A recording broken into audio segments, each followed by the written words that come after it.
마리아 목장 이성은입니다. 내가 무엇을 위해 살고 무엇 때문에 사는지 머리로는 알고 있지만 살면서 이것을 늘 항상 인지하며 살지는 않는다. 나의 근본과 나의 뿌리는 하나님임을 알고 있지만 잊으며 살아간다. 은근히 하나님을 의식하며 살아가지만 순간순간 지금까지도 내 중심적인 삶을 살아가기에 일을 그르치고 스스로 만들어내는 내 스트레스로 힘겨운 삶을 사는 것 같다. 살기 위해 주인을 떠나온 하갈. 그러나 결국 그것이 죽음의 길이었다. 돌아온 탕자처럼 더 좋은 삶을 위해 아버지를 떠나지만 결국 그것 또한 죽음의 길이었다. 이렇듯이 살려고 모두 주인, 아버지의 품을 떠나지만 그만큼 그에 따른 대가 지불을 해야 했다. 나는 나의 이익을 위해 하나님을 배제하고 있지는 않는지 생각해 본다. 나의 근본과 뿌리는 하나님이다. 아버지를 주인을 살 수 없듯이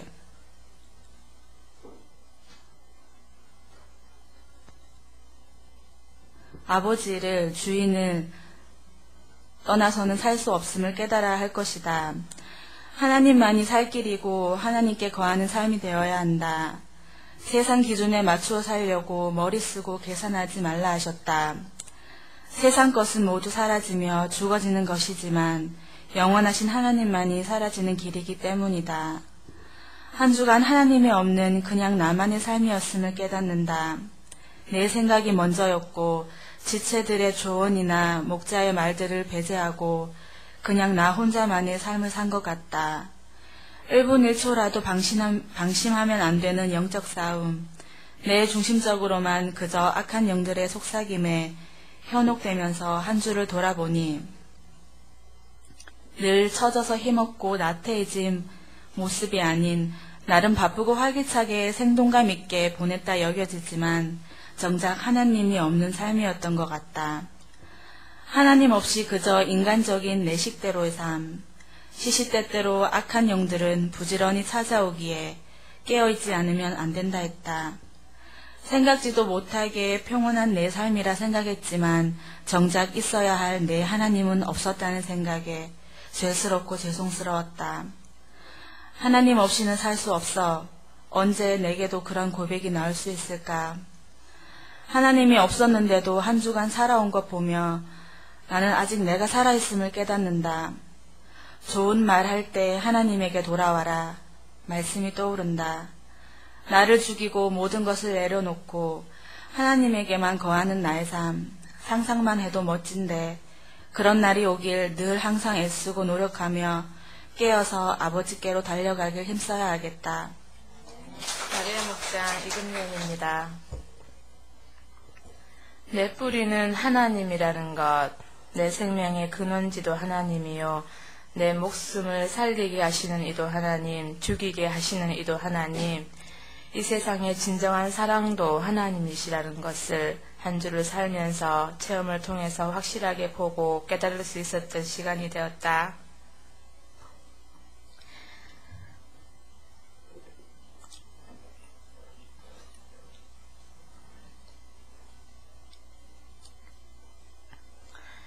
마리아 목장의 지체 가운데 박을순 성도님, 일명 왕언니를 섬기면서 일주일 전에 핵주사를 맞고 정밀검사를 했었다.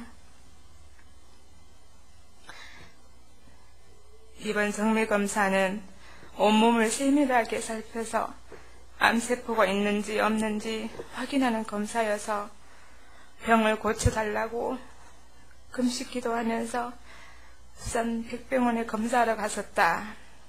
그리고 일주일 후에 결과를 기다렸다. 일주일 동안은 하나님이 무조건 고쳐주신다는 믿음을 가지고 낭창하게 기도하며 기다렸으나 막상 목요일이 되니까 불안해서 목사님께 말했다. 아무 이상이 없으면 상관없지만 혹 결과가 나쁘면 그땐 내가 언니에게 어떻게 대처를 할지 모르겠는데 목사님은 어떻게 하시겠습니까? 하고 물었었다. 근데 목사님도 당황하시는 모습이셨다. 그러니 나는 더더욱 초조하고 불안했다. 밤에 언니한테 잘 주무시라면서 기도한다고 안부 전화는 드렸지만 기도하는 내내 나는 하나님께 간구하면서 빌고 빌었다. 내 믿음 없음을 용서하시고 언니를 살리셔야만 우리 침례교회 모두를 살리는 길이라고, 안 살리시면 우리 믿음은 사라질 거라고 하나님한테 따지기도 하다가 후에는 내가 제대로 한 줄을 쓸데없는 일에 마음을 빼앗겨 온전히 주님께 영혼을 살리는 일에 기도하지 않았음을 깨닫고 내 믿음이 없음과 순종하지 않고 살았음에 회개를 했다. 다음날 아침이 되었을 땐 그저 멍했다. 언니와 박혜길 집사님과 함께 부산으로 가면서도 생각하는 게 싫어서 큐티만 보다가 병원에 도착하니 나도 모르겠습니다. 주님이 살리시면 사는 거고 죽이시면 죽이는 거니 어떤 결과에든 담담하게 받아들일 수 있는 마음을 주시고 결과에 하나님의 뜻만 분별할 수 있기를 원합니다 하고 모든 걸 내려놓으려고 애썼다. 나도 이렇게 복잡하고 괴로운데 당사자인 왕언니는 오죽하셨을 텐가. 진료실에서 언니의 이름이 불려졌을 때는 꼭 하나님 앞에서 심판대에 서는 기분이 들더니 나는 천국행인가 지옥행인가 발표를 하는 것 같았다. 의사 선생님의 말이 하나님의 말처럼 느껴지더니 뭐 괜찮네, 아무 이상이 없이 깨끗하구먼 하면서 너는 천국행이야 하고 말하는 것 같아 어찌나 감사하고 기쁘던지 안도의 한숨을 내쉬며 팔짝팔짝 뛰었었다. 겨우 검사 결과 보는 것인데 심판대에 쓰는 모습이 연상되게 하신 것은 생명과 죽음을 판결하시는 분은 하나님뿐이라는 사실을 알게 해주신 것 같다. 내가 오직 돌아가야 할 곳은 하나님의 품이라는 것을 확실하게 깨달았기에 나는 오늘 어떻게 살아야 할지, 내 뿌리가 어디고 어디로 가야 할지 결론과 답이 세워질 수밖에 없다는 것을 분명히 보았다. 내 앞에 죽음이 보여지니까 지금 내 모습이 내가 내 마음대로 살고 게을리 살고 미워하며 살고 싸우며 살아야 할 필요가 없음을 알게 되었다. 나는 그저 말씀대로 살고 주님과 내 관계를 확실히 다 잡아 살고 철저히 순종하며 살아야 함을, 내가 주인이 아니고 나는 완전히 죽어야 한다는 것을 배웠다. 한 주간 신랑과 진하게 싸우고 말도 안 하고 살았던 것이 창피하고 주님께 죄송하다. 왜냐하면 싸울 당시 내가 나를 죽였더라면 더 큰 화가 일어나지 않았을 텐데 일주일 동안 쓸데없이 그날에 사로잡혀 헤어나오지 못하고 원망과 섭섭함과 분노가 치밀어 올라 더 중요한 일을 많이 놓치고 기도도 놓치고 살았기 때문이다. 무엇을 위해 내가 애쓰고 살아야 하는지, 어디로 가야 하는지 이제는 알기에 앞으로 더욱 주님만 바라보고 말씀 따라 살아가야 심판대에 섰을 때 불안하지 않고 당당하게 하나님의 판결을 기다려야 할 것이다. 감사히도 신랑과 화해를 하고 서로가 용서를 구하면서 마음을 볼 수 있었고 주님께 우리 부부가 하나님의 뜻에 합하길 기도하며 한 주를 마감할 수 있었다.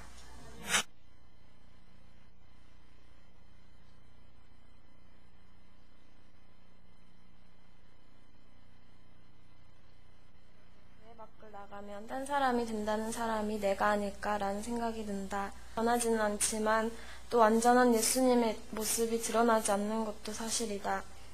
의심 없이 그냥 모든 걸 맡기고 순종하기만 하면 되는 것을 왜 나는 내 삶의 전부를 주님께 다 내어놓지 못하고 주님만을 따르지 못하는 걸까? 생각해보니 아직 내가 세상의 것을 욕심내고 세상 사람들의 눈치를 보며 살아가고 있는 것이 없다. 내가 좋은 것, 인간으로서 좋은 것을 추구하다 보니 내 삶의 주인이 주님이 되지 못할 수밖에 없었다. 지금 내가 붙잡고 있는 주님이 아닌 모든 것을 내려놓기에 믿음도 부족하고 두려움도 많지만 주님을 따르지 않으면 더 큰 고통이 따르고 그 대가를 치러야 한다는 것을 기억하면서 모든 것을 계획해 놓으신 하나님의 말씀 안에서 내 가정, 내 삶 모두를 책임져 주실 것을 믿고 주님만을 따르는 사람이 되어야겠다.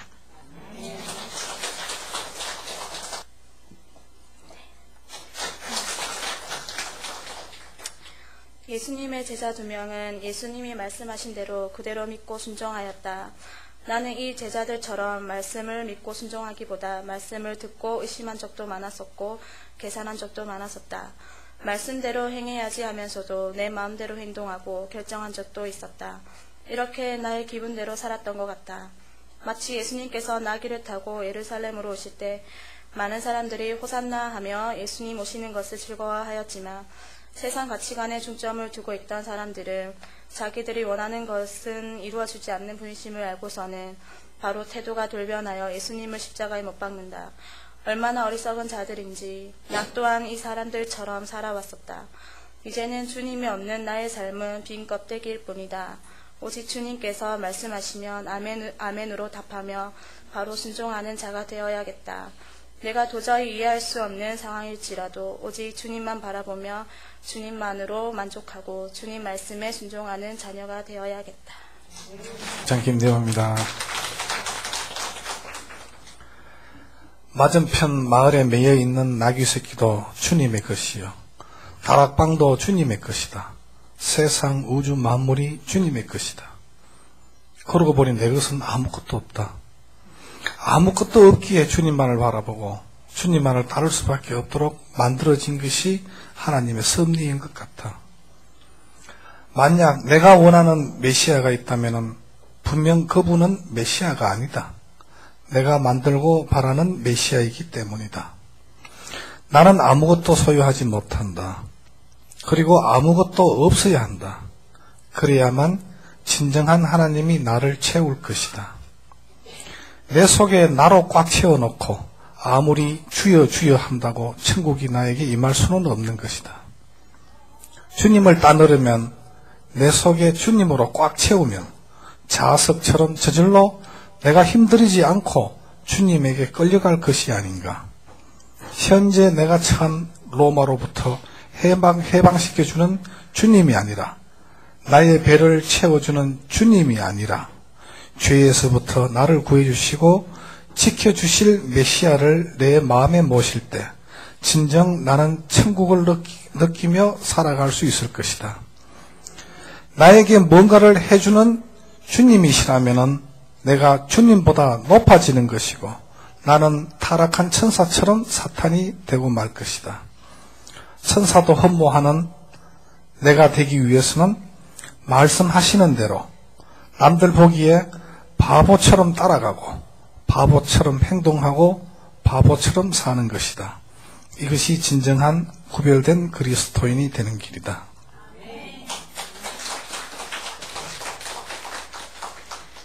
나는 순종보다 가장 먼저 의심이 먼저 된 생활이 배어 있음을 안다. 토를 달거나 의심을 가지지 않고 예수님의 말씀을 그대로 순종했던 제자들, 그리고 말씀하신 대로 나귀를 내어주던 나귀의 주인, 순종이 실제가 되는 그들을 볼 때 앞에서는 주여 주여 호산나라고 외치던 이스라엘의 백성들과 다를 바 없음을 깨닫는다. 모든 일들을 계획하시고 예비하시는 주님만 믿고 말씀대로 순종하면 된다 생각은 하지만 자꾸만 드는 의심과 걱정과 염려들, 나의 이런 부분까지 만져달라고 기도하며 주님이 보내신 교회 지체들과 목자이신 목사님의 말씀에 귀 기울이고 그 말씀에 순종할 수 있는 순종녀가 되게 해달라고 기도해야 하겠다. 정의 최덕수입니다.